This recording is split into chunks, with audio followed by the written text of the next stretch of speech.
কোনো কিছুই তোমরা ছিল না। আমি আল্লাহ তাআলা তোমার বাপের পৃষ্ঠদেশ থেকে তোমার মার মাতৃরেহেমের মধ্যে নিয়ে আসলাম। কি নিয়ে আসলাম? সাধারণত একটা শুক্রকীট নিয়ে আসলাম।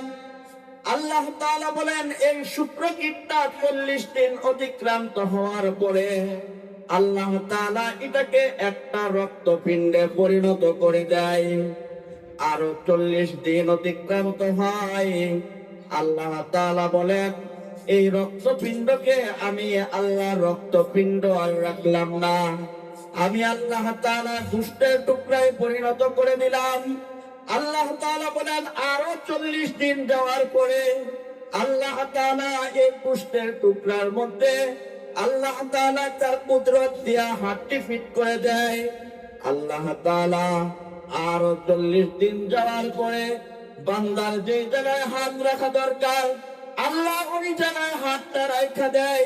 যেই জায়গায় পা রাখা দরকার আল্লাহ তাআলা ওই জায়গায় পা রাখা দেয়। আল্লাহ তাআলা যেই জায়গায় চক্ষু রাখা দরকার আল্লাহ ওই জায়গায় চোখ রেখে দেয়। যেই জায়গায় মস্তিষ্ক রাখা দরকার আল্লাহ তাআলা ওই জায়গায় মস্তিষ্ক রেখে দেয়। আল্লাহ তাআলা এখন একটা মানব আকৃতি ধারণ করায় তো নাই নাই নাই, পৃথিবীর অন্য কারো কোনো এমন যোগ্যতা নয়। দুনিয়াতে মানুষের ক্ষমতা চলে মার পেটের মাঝে, কিন্তু মানুষের কোনো ক্ষমতা চলে না, কোনো বাহাদুরি চলে না। আল্লাহ তাআলা তার কুদরত দিয়া ওই গোশতের টুকরার মধ্যে মানুষের চেহারাটাকে আইকা দেয়, জিহ্বা ফিট করে দেয়। আল্লাহ মুখ বানায় দেয়, কান লাগায় দেয়, হাত লাগায় দেয়, পা লাগায় দেয়।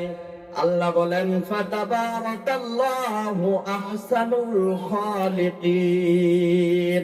ও বান্দা, যেটা দেখলে তুমি নাক ছিটকাতে, এখন দেখো আমি এর থেকে কত চমৎকার মানুষ আমি আল্লাহ তাআলা তোমাকে আমি বানায়া দিলাম। বানায়া দিল আল্লাহ। মার মাতৃরেহেমের মধ্যে কোত্থেকে খাবার আসে? আল্লাহ তার কুদরত দিয়া মার মাতৃরেহেমের মধ্যে খাবার পৌঁছিয়ে দেয়। আল্লাহ যখন পর্যাপ্ত পরিমাণ সময় তার মার মাতৃরেহেমের মধ্যে আল্লাহ রেখে দেয়, পরে এটা মার জন্য বিপজ্জনক হয়ে যায়, বেশি সময় থাকা যাবে না। মানুষগুলো দুনিয়াতে চলে আসে। কিভাবে আসে? আল্লাহ বলেন ওয়াল্লাহু ইয়াখরুজু মিন বুতুনি উম্মাহাতিকুম লা তা'লামুনা শাইআ। আল্লাহ বলেন এমত অবস্থায় ধরে আমি বান্দা পাঠাইলাম। ও বান্দা, দুনিয়ার বুঝ বলতে ছিল না, মাকে মা বলে ডাকতে পারতি না, নানা ভাইকে ভাই বলে ডাকতে পারত না, বাবাকে বাবা বলে ডাকার মতো যোগ্যতা তোমার ছিল না, নানুকে নানু বলে ডাকার মতো যোগ্যতা ছিল না, লেখাপড়া করার মতো যোগ্যতা ছিল না। আমি আল্লাহ তাআলা দুনিয়াতে পাঠায় দিলাম। দিন যায়, মাস যায়, বৎসর যায়, রাতের পরে দিন আসে, দিনের পরে রাত্র আসে, সেকেন্ড যায়, মিনিট যায়, সময় যায়, ঘন্টা যায়। আমি আল্লাহ তাআলা দিন আর রাতের পরিবর্তনে তোমার শরীরকে আস্তে আস্তে বৃদ্ধ করতে লাগলাম, বাড়াইতে লাগলাম। এখন বান্দা আস্তে আস্তে হাঁটতে জানে, বান্দা একটা দুইটা কথা বলতে জানে, বান্দা এখন ধরতে জানে।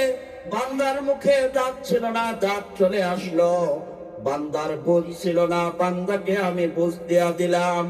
দিন যায়, রাত আসে, রাত যায়, দিন আসে, দিনের পরে রাত, রাতের পরে দিন, দিনের পরে সপ্তাহ, সপ্তাহের পরে মাস, মাসের পরে বছর যায়। আল্লাহ তাআলা তার বান্দাকে একটা প্রাপ্ত বয়স্কের মধ্যে পৌঁছিয়ে দেয়। দেখি দেয় না? দেয়। মানুষকে একটা প্রাপ্ত বয়স্কের মধ্যে আল্লাহ পাক পৌঁছিয়ে দেয়। এই যে আল্লাহ তাআলা মানুষকে পৌঁছায় দেয়, এখন তো বান্দার শক্তি আসলো, পায়ে শক্তি আসলো, হাতে ধরার শক্তি আসলো, কথা বলার যোগ্যতা আসলো, বিবেক শক্তি আসলো। বান্দা এখন সব করতে পারে। ও বান্দা, চিন্তা কর না তোমাকে কোত্থেকে কোথায় এনে আমি দাঁড় করালাম। যেদিন জন্মগ্রহণ করেছিলা তোমার দেহটা কতটুকুই ছিল, যদি তোমার মৃত্যু পর্যন্ত তোমার দেহটাকে এতটুকুই রেখে দিত, তোমার কোনো কিছু করারই ছিল না বান্দা। আমি আল্লাহ তাআলা তোমাকে এত কিছু আমি দিয়া দিলাম, দিয়া দেওয়ার পরে বান্দা এখন বড় হইলা, বড় হওয়ার পরে আমাকে ভুইলা রইলা তুমি। ইয়া